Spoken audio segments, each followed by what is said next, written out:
আমরা অনেকেই প্রকৃতির প্রতিশোধ সম্পর্কে কম বেশি জানি।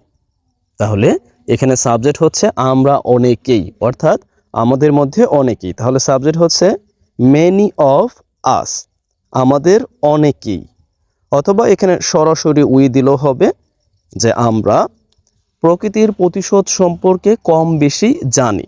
অর্থাৎ আমাদের এই সাবজেক্ট পেয়ে গেলাম, এখন আনতে হবে ভার্ব। তাহলে জানি এর ইংরেজিটা হচ্ছে নো, এখন আনতে হবে কম বেশি, যেটাকে আমরা অ্যাডভার্ব বলে থাকি। এখানে আমরা সরাসরি বসাতে পারি more or less, right? More or less, কম বেশি জানি প্রকৃতির প্রতিশোধ সম্পর্কে। এখন আমাদের এই প্রিপোজিশন যুক্ত অংশ, তাহলে সম্পর্কের ইংরেজিটা আমরা জানি যে অ্যাবাউট দ্য নেচারস রেভেন্স দিতে পারি, অথবা আমরা লিখতে পারি যে রেভেন্স অফ নেচার, যে এই প্রকৃতির প্রতিশোধ সম্পর্কে আমরা অনেকেই কম বেশি জানি। দেখুন এখানে যদি কারো সমস্যা হয় বুঝতে, অবশ্যই আমাকে নক দিয়ে জানাবেন। আর ঠিক একই রকম একটা বাক্য আমি আপনাদের জন্য রেখেছি, প্রতিদিনের ন্যায় আগেই রেখে দিচ্ছি। ওকে, যে আমরা প্রকৃতির প্রতিশোধ সম্পর্কে কম বেশি শুনেছি। দেখুন আমি ওখানে লিখেছি যে আমরা কম বেশি জানি, আর এখানে লিখেছি শুনেছি। অর্থাৎ এখানে আমি টেন্সটা একটু ভিন্ন হবে, দ্যাট মিনস শুনেছি, তার মানে টেন্সটাও ভিন্ন হবে, আবার মূল যে ভার্বটা আছে অর্থাৎ অক্সিলারির পর যে ভার্বটা তাও ভিন্ন হবে। কিন্তু এটা হচ্ছে আপনাদের কাজ, দয়া করে এটা আপনারা করবেন। যাই হোক, আমি প্রতিদিনের না আজকেও নিয়েছি বাংলাদেশের যে নতুন সমস্যা, মিয়ানমার থেকে যে সব রকমের মানুষ, অর্থাৎ মিয়ানমারের অন্তর্কন্দল শুরু হওয়াতে সব রকমের মানুষ বাংলাদেশের দিকে ধাবিত হচ্ছে, যা বাংলাদেশের জন্য চরম মাত্রায় উদ্বেগের। একই সাথে বাংলাদেশের নিরাপত্তা ব্যাপারটাও অত্যন্ত ঝুঁকিতে।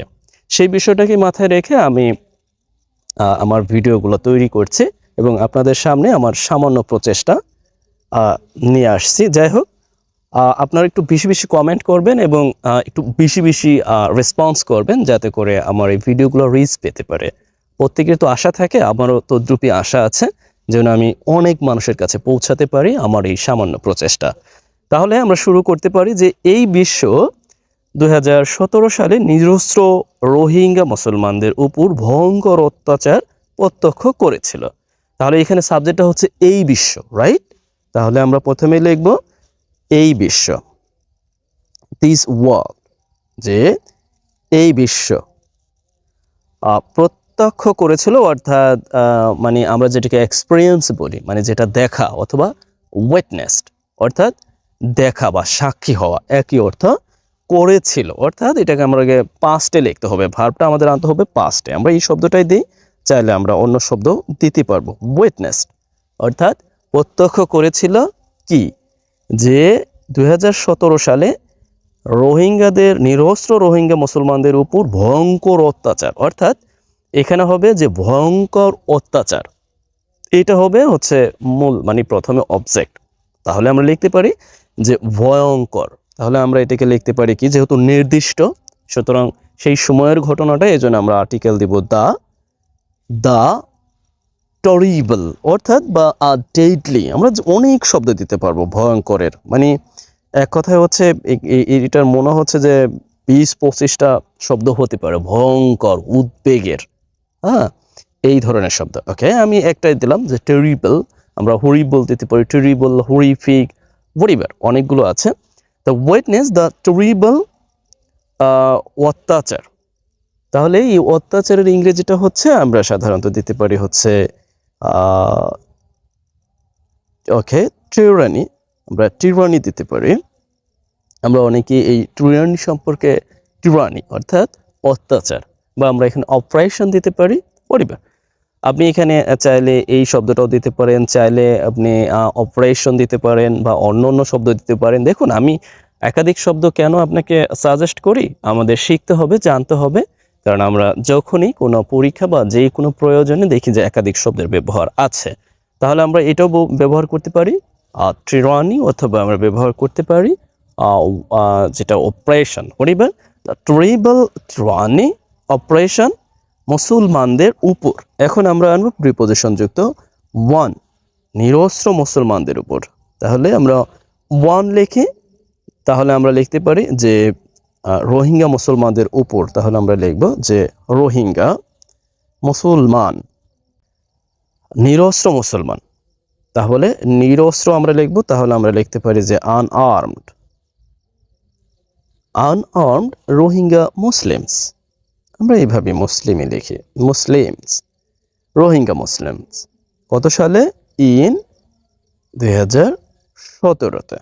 তাহলে আমরা পেলাম যে this world witnessed the tribal tyranny, বা আমরা এখানে এও দিতে পারবো যে একটি ভয়ঙ্কর, a terrible tyranny, one unarmed Rohingya Mussalmans in 2017, অর্থাৎ 2017 সালে এই নিরস্ত্র মুসলমানদের, রোহিঙ্গা মুসলমানদের উপর একটি ভয়ঙ্কর অত্যাচার প্রত্যক্ষ করেছিল এই পৃথিবী।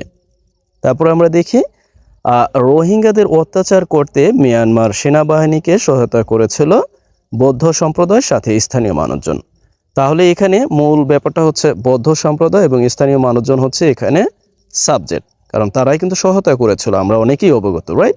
তাহলে আমরা এখানে লিখব যে বৌদ্ধ সম্প্রদায়। আমরা জানি বৌদ্ধ সম্প্রদায় অর্থাৎ বুদ্ধিস্ট কারা আছে, যারা কমিউনিটি, বুদ্ধিস্ট কমিউনিটি সাথে স্থানীয় মানুষ। তাহলে আমরা লিখতে পারি যে অ্যালং উইথ, সাথে লোকাল, সাথে লোকাল পিপল, সাথে স্থানীয় মানুষ সহায়তা করেছিল। অর্থাৎ আমাদের পাস্টে লিখতে হবে, সহায়তা করেছিল কাদের?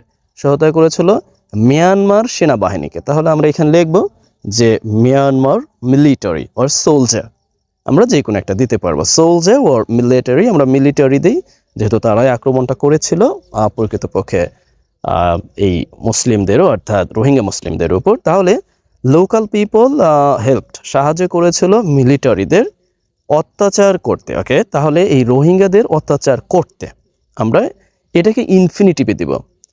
তার মানে এদের সাহায্য করেছিল কি করতে? To oppress.